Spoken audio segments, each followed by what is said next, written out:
Shalom, salam sejahtera bagi saudara-saudaraku dimanapun Anda berada pada saat ini. Kiranya kasih dan kesetiaan Kristus senantiasa kita alami dalam kehidupan kita hari lepas hari. Senang sekali bersama saya Elfrianto, saya bisa kembali menyapa saudara semua. Dan pada kesempatan ini kita akan mempersiapkan hati dan pikiran kita untuk mendengarkan dan merenungkan kebenaran firman Tuhan. Sebelumnya, mari kita berdoa. Tuhan Yesus, kami datang mengucap syukur pada kesempatan ini. Kami tahu bahwa karena anugerah-Mu lah kami boleh ada sampai saat ini. Karena kebaikan-Mu, karena berkat-berkat-Mu ya Tuhan. Kami bersyukur untuk semua hal yang boleh kami terima, kami nikmati sampai saat ini. Pada kesempatan ini kami siapkan hati dan pikiran kami ya Tuhan, untuk mendengar dan merenungkan kebenaran firman Tuhan. Biarlah kiranya setiap kami yang mendengarkan dan merenungkan kebenaran firman Tuhan ini diberikan kekuatan daripada Tuhan, agar kami dapat menjalani kehidupan kami dengan berpegang teguh kepada kebenaran-Mu ya Bapa. Dalam nama Tuhan Yesus Kristus kami berdoa, kami sambut firman-Mu. Amin. Puji Tuhan, saudaraku yang dikasihi Tuhan, pada kesempatan ini firman Tuhan yang akan kita renungkan bersama-sama terambil di dalam kitab Pengkhotbah pasal yang ke-3 ayat yang ke-11. Firman Tuhan berkata, "Ia membuat segala sesuatu indah pada waktunya, bahkan Ia memberikan kekekalan dalam hati mereka. Tetapi manusia tidak dapat menyelami pekerjaan Allah yang dilakukan Allah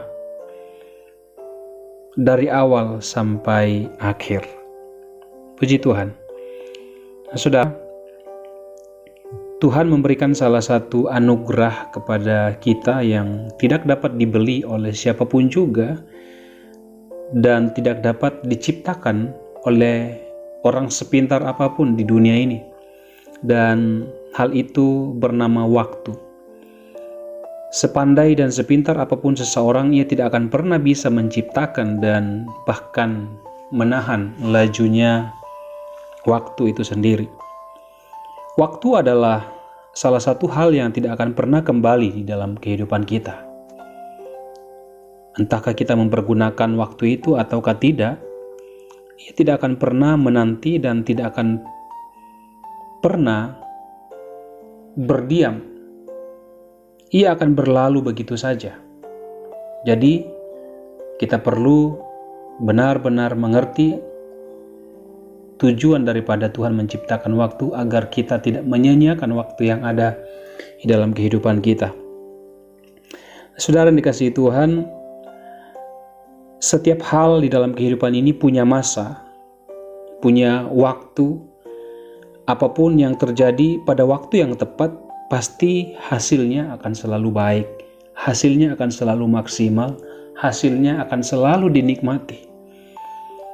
Semua hal yang instan terjadi terkadang hanya indah sesaat saja, tetapi tidak akan pernah bertahan lama. Semua hal yang terjadi, bahkan apapun yang mungkin hari-hari ini kita inginkan terjadi dalam kehidupan kita dengan cara yang cepat, dengan cara yang instan, tidak akan seenak dan tidak akan seindah sesuatu yang terjadi di waktu yang tepat. Firman Tuhan katakan bahwa Ia membuat segala sesuatu indah pada waktunya.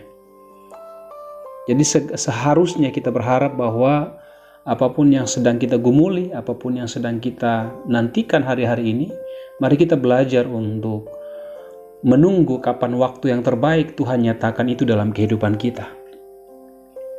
Misalnya bayi prematur seringkali akan mengalami pertumbuhan yang tidak sebaik daripada bayi yang lahir pada waktu yang tepat, pada waktu yang seharusnya dia lahir. Banyak orang berusaha untuk memaksakan supaya bayinya lahir pada hari atau pada tanggal-tanggal tertentu.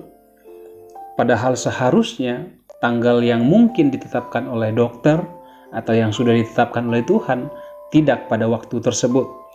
Nah, saudara yang dikasihi Tuhan, sesuatu yang seharusnya Anda kerjakan besok Anda kerjakan hari ini tidak akan selalu baik.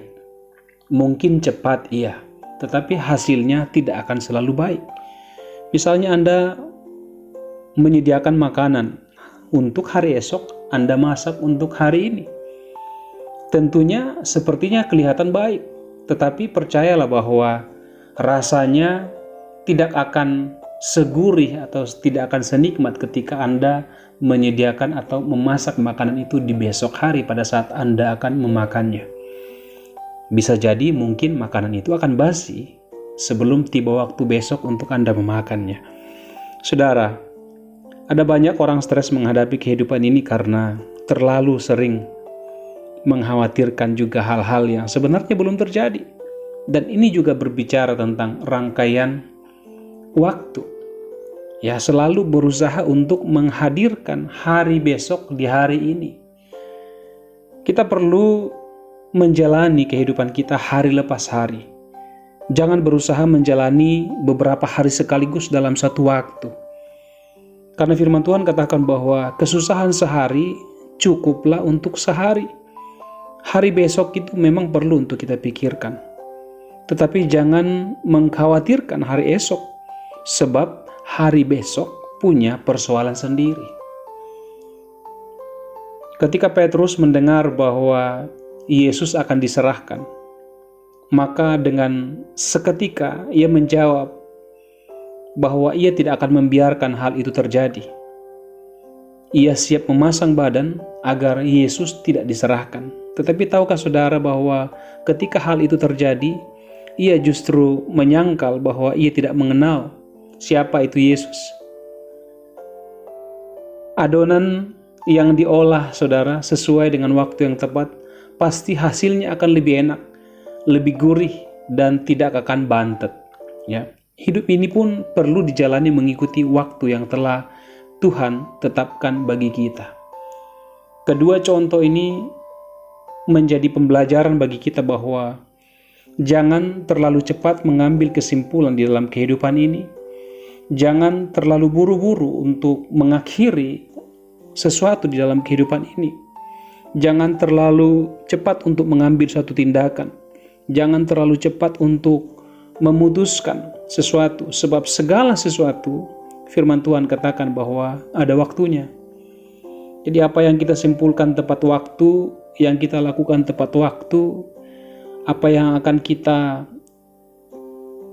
kerjakan di waktu yang tepat, tentunya akan membawa hasil yang baik dan akan menjauhkan kita dari kekeliruan, bahkan kerugian dalam kehidupan kita. Ia membuat segala sesuatu indah ketika terjadi pada waktu yang tepat. Waktu yang tepat berbicara tentang semua hal yang seharusnya terjadi sebagaimana mestinya. Tidak kecepatan, tidak juga terlalu lambat. Karena Tuhan tahu yang terbaik dalam kehidupan kita. Ia tahu kapan ia harus bertindak. Ia tahu kapan ia harus berhenti dan membiarkan kita sejenak untuk mengerti apa yang sedang ia mau kerjakan dalam kehidupan kita. Oleh karena itu, mari kita belajar untuk mempercayai bahwa ia benar-benar membuat segala sesuatu indah sesuai dengan apa yang ia sudah rancangkan di dalam kehidupan kita, sesuai dengan waktu yang sudah ia tetapkan bagi kita. Tuhan Yesus memberkati. Mari kita berdoa. Ajar kami ya Tuhan Yesus untuk menghidupi kebenaran firman Tuhan. Ajar kami untuk percaya bahwa Engkau bertindak sesuai dengan waktumu, dan apapun yang Engkau buat ya Tuhan, baik adanya. Sekalipun mungkin hal yang kami doakan, hal yang kami gumuli tidak terjadi pada waktu yang kami inginkan. Tetapi ajar kami percaya bahwa Tuhan selalu bertindak pada waktu yang tepat. Hanya kami perlu belajar supaya kami benar-benar bisa menyerahkan seluruh kehidupan kami, segala kehendak kami, segala keinginan kami di dalam tangan Tuhan. Berkati saudara-saudaraku yang sedang mendengarkan kebenaran firman Tuhan ini, kiranya mereka dikuatkan, diteguhkan, dihiburkan oleh kebenaran firman-Mu ya Tuhan, agar kami boleh bersama-sama menjadi orang-orang yang bijaksana menjalani kehidupan kami. Terima kasih Tuhan Yesus, terpuji namamu. Dalam nama Tuhan Yesus Kristus kami bersyukur. Amin. Puji Tuhan saudara yang dikasihi Tuhan, demikianlah kebenaran firman Tuhan yang kita dengarkan pada kesempatan hari ini. Tetaplah percaya, tetaplah semangat di dalam Tuhan, dan tetap pegang setiap janji-janji Tuhan dalam kehidupan kita. Sampai jumpa pada renungan di hari selanjutnya, dan Tuhan Yesus memberkati kita semua. Shalom.